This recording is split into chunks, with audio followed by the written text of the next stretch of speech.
अस्सलाम वालेकुम जी। अस्सलाम वालेकुम। आज मॉर्निंग के टाइम मैं आई इधर हज़रत इमामुल अली हक़ शहीद के मज़ार पे। करोड़ों दरूद करोड़ों सलाम नबी पाक सल्लल्लाहु अलैहि वसल्लम का उनके आल औलाद पर। तो आज मैं आई इधर सुबह नमाज़ अदा करने के बाद, तो मैंने कहा मैं वीडियो बनाती चलो अपने व्यूवर्स को दिखाऊं। तो मैं आपको ये लेके आई हूँ। सबसे पहले शायर मशरिक़ डॉक्टर इलामा मोहम्मद इकबाल, कौन नहीं जानता इनको। उनके वालिदैन का ये इधर कब्रें हैं और साथ उनकी दुख्तर की कब्र है। पहले तो ये ओपन थी, जब हम बचपन में कभी आया करते थे ना तो बिल्कुल ओपन कब्रें थी ना। तो हम लोग फातिहा खानी कह के जाते, फिर हम कहते कि ये वाला जो ऐसे है ना, हमें जब आता है पेपर्स में तो हम अच्छा खासा लिख सकते हैं। ठीक है, तो अब ये इन्होंने लगा दिया हुआ है उनको रूम बना के, तो बाहर लगा दिए हुआ है, गेट लगा दिया हुआ है इनका। तो ये अब हम सीढ़ियाँ स्टेप बाय स्टेप जा रहे थे और हम नीचे से ये ऊपर आए हैं। तो कभी हम बागम बाग आया करते थे, अब तो ये दो स्टेप चढ़ के तो सांस फूल रही थी। मुझे ज़्यादा कमांड तो नहीं है कि मैं अपनी इतनी डिटेल से आप लोगों को बता सकूं। समझिए इस वीडियो को जस्ट आपने ज़ियारत के तौर पे लेना है।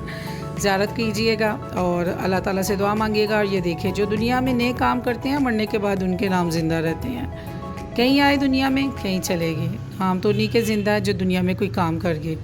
अच्छा जी, ये 9 गज़ बुज़ुर्ग हैं, कहते हैं जो इमामुल अली हक़ के साथ लश्कर में आए थे।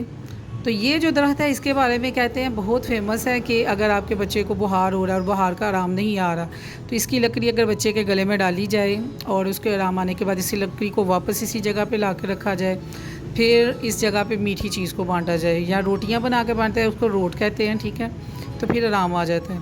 और इसको हमने आजमाया भी हुआ है। इधर मैं दुआ मांग रही हूँ। तो इसको हमने आजमाया भी हुआ है। आजमाना क्या है, अल्लाह की ज़ात माफ़ करे, परवरदिगार की ज़ात शफा देने वाली है। मेरा मौला, मेरा रब, मेरा उसी के हुक्म से सब कुछ चलता है, वही शफा देने वाली है। तो अल्लाह ताला ने अपने नेक बुज़ुर्गों को करामात भी दी होती हैं, जिनके बदल जो उनसे हम लोगों को फैसला अब हम होते हैं। ये उनका शजरा नसब है हज़रत इमामुल अली हक़ हज़रत इमामुल असगर की लड़ी से। इधर इन्होंने बड़ी डिटेल से बताया हुआ है कि जो सियालकोट है वो पहले सियालकोट के नाम से फेमस था, बादशाह था, और वो बड़ा जालिम किस्म का बादशाह था। देखिए, जो नेक काम करते हैं उनके नाम मरने के बाद भी ज़िंदा रहते हैं, और जो बुरे काम करते हैं उनके नाम फिर ऐसे कहा जाता है कि जालिम और जाबर किस्म का बादशाह था। और जब इसने ये बनाया, अपना ये किला था, तो किले को खड़ा किया, दीवार बनती टूट जाती, रात को किले की दीवार को तमीर किया जाता, सुबह वो गिर जाती। तो फिर बड़े नजूमियों आलमों को उसने इकट्ठा किया, आलमों को कहेगी, नजूमियों को, जादूगरों को इकट्ठा किया, पूछा कि ये गिर जाती क्या करूँ। उसने कहा कि आप किसी मुसलमान मोमिन बंदे की कोई ब्लड का थोड़ा सा भी कतरा इधर डालेंगे ना, तो ये जो दीवार है ना वो टूटेगी नहीं। तो बड़ी कहते हैं कि जदोजहद के बाद उनको अब बुज़ुर्ग नज़र आए, मेरे नाम ज़ेन से नाम स्किप हो गया हुआ है, उनको बड़े जुल्माना तरीके से लाया गया और फिर वो किले की दीवार के अंदर उनके ना फिंगर से ब्लड निकाल के वो रखा गया, या फिंगर रखी गई, वल्लाह आलम। ठीक है, तो वो दीवार ना मजबूत हो गई। तो बादशाह सिल जौन सा है, उसने कहा कि अगर इसका सर मुबारक इनका रखा जाए तो ये तो कभी भी नहीं ख़राब होगी ये दीवार। उसने उनको नाहक कत्ल किया और शहीद किया, और करने के बाद उनके सर मुबारक को ना इस किला की दीवार के अंदर रखा। और फिर जब इमामुल अली हक़ को इसके बारे में पता चला, तो अल्लाह ताला के हुक्म से कहते हैं कि उनको ख्वाब आया था। एक रवायत ये है, दूसरी ये है कि वो इंडिया में बरसगीर में किसी बादशाह के आए हुए थे, मेहमान के तौर पे रह रहे थे। कोई कहता है कि मदीना से आए थे, वल्लाह आलम। तो उधर से वो अपने लश्कर के साथ आए और इस ज़्यादती का बदला लिया। तो फिर उस जो हज़रत इमामुल अली हक़ हैं, उनका मज़ार जो है वो उसी जगह पे है जहाँ बादशाह ने अपनी ख्वाबगाह को तमीर किया था। तो इधर हम जब आते हैं एक पूरा सा सुकून मिलता है। अल्लाह ताला की ज़ात के नेक बंदे, अल्लाह ताला की दिन रात अल्लाह ताला की जौन सी है पाक कलाम को इधर पढ़ा जाता है। ये कहते हैं कि ये मज़ार हज़रत इमामुल अली हक़ जौन से हैं उनके उसासा कराम का है। हमारी नानी अम्मा बताया करती थी। तो पहले हम इधर आते थे, फातिहा खानी करते थे, दुआ मांग के, फिर इसके बाद हम उधर जाते थे। और तो जब आप ऊपर जाएं तो ये इसके अगर अब मेरे आप देखें कि लेफ़्ट साइड पे अगर जाएं तो मर्दों का आ जाए, तो राइट साइड पे जाए ना तो औरतों का लिखा हुआ है कि बराए ख़वातीन ऊपर को चली जाएं, और برائے مرد جو سے وہ ادھر کو چلے جائیں.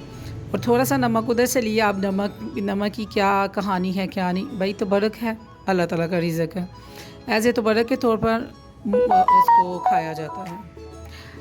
تو یہ اس کھیل میں ہم اپنی والدہ اور نانی کے ساتھ آ کے رمضان شریف میں پڑھا کرتے تھے تسبیح کی نماز, اور کبھی اس سیر میں جگہ مل جاتی تھی. اور پھر دیکھ رہی ہوں کہ کتنی خوبصورت صبح کا ٹائم ہے نا, تو کوئی ہے ادھر, تو پھر ہم جائیں گے اندر. ادھر امام علی الحق کا مزار ہے, سینٹر میں پردہ لگا ہوا ہے, عورتیں سیپریٹ ہیں, مرد حضرات سیپریٹ ہیں. تو عورتوں کی اپنی مرضی ہے, وہ مزار کو ہاتھ لگانا چاہیں تو لگا سکتی ہیں, نہیں تو کوئی ہارڈ اینڈ فاسٹ رول نہیں ہے.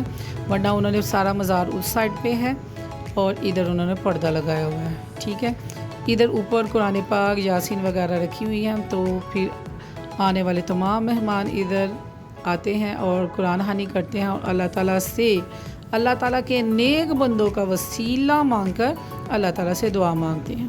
میں جب ادھر بیٹھی تو میں یہی دعا مانگ رہی تھی کہ پروردگار, نہ میرے پاس زر ہے تو نہ میرے پاس پر ہے, یہ نہیں کہ میں غریب ہوں, نہ میرے پاس تو زر ہے اتنا پیسہ کہ میں دل اداس ہو اور میں بھاگتی آ جاؤں تیرا گھر دیکھو, اور نہ میرے پاس پر ہے, نہ میں اڑ سکتی ہوں, تو نہ میں مدینے جا سکتی ہوں, تو نہ ادھر بس تمہاری کرم نوازی ہو تو کبھی بھی جا سکتی ہوں. تو ادھر نبی پاک صلی اللہ علیہ وسلم کے حضرت علی اصغر کے ان کی لڑی سے ہیں, تو میں ان کے پاس آئی ہوں سفارش لے کے کہ اللہ اپنے حکم سے ان بزرگوں کا صدقہ کر کے میری خواہشات کو پورا کرے, میری آرزوؤں کو, نیک آرزوؤں کو پورا کرے, اور جو میری طبیعت خراب ہے اللہ تعالیٰ کی ذات مجھے صحت اور تندرستی دے.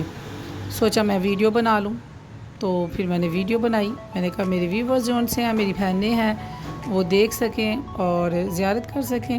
اللہ سے مانگا کریں, اللہ تعالیٰ اپنے نبی کے صدقے, ان کی آل اولاد کا صدقہ کر کے ہم لوگوں کی تمام مشکلات کو حل کریں.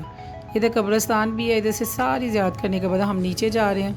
اور ادھر میں اپنی بھابھی کو جگہ دکھا رہی تھی کہ ادھر میری نانی اماں جون سی ہیں, وہ اکثر ہم جب چھوٹے تھے اماں جی کے ساتھ آنا, اور ہم نے باغ اوپر چڑھ جانا سیڑھیاں, تو اماں جی نے ادھر بیٹھ جانا. پھر 10-15 سیڑھیوں کے بعد اماں جی نے کہنا کہ میں تھک گئی ہوں, تو ہم نے کہنا اماں جی جلدی کریں, تو اماں جی نے کہنا کہ آپ ینگ ہو نا, بچے ہو بھی, میرے سے سیڑھیاں نہیں چلی جاتی. پھر میرے سامنے قبرستان میں میرے والدین, میری ماں ہے اور میری نانا نانی ہے. ہمارا قبرستان یعنی کہ میرے ننہال والے سارے ادھر ہیں. تو پھر میں نے باہر کھڑے ہو کے اپنے والدین کے لیے دعا مانگی. ویسے بھی میں بیڈ سے سٹیپ میرا بعد میں اترتا ہے, جب تک میں اپنے ماں باپ کے لیے اٹھوں آنکھ کھلے پہلے کلمہ پڑھتی ہوں, پھر ربنا اغفر لی والوالدی وللمؤمنین یوم یقوم الحساب وہ پڑھتی ہوں, پھر میں بیڈ سے نیچے پاؤں رکھتی ہوں. تو دیکھیں نا, پہلے خدا کا شکر ادا کرے جس نے آپ کی آنکھ کھولی, دوسرا اس رب کا کروڑ دفعہ شکر, ماں باپ نے دنیا میں لے کے آئے اور ہمیں مسلمان ہیں ہم الحمدللہ, اور ہمیں پیدا کیا اور ہم دنیا میں آئے, اور اللہ تعالیٰ ہمیں نیک کام کرنے کی توفیق دے, اور اللہ تعالیٰ ہماری مشکلات کو آسان کرے. اتنی ویڈیو تھا, شکریہ, جزاک اللہ. اللہ حافظ.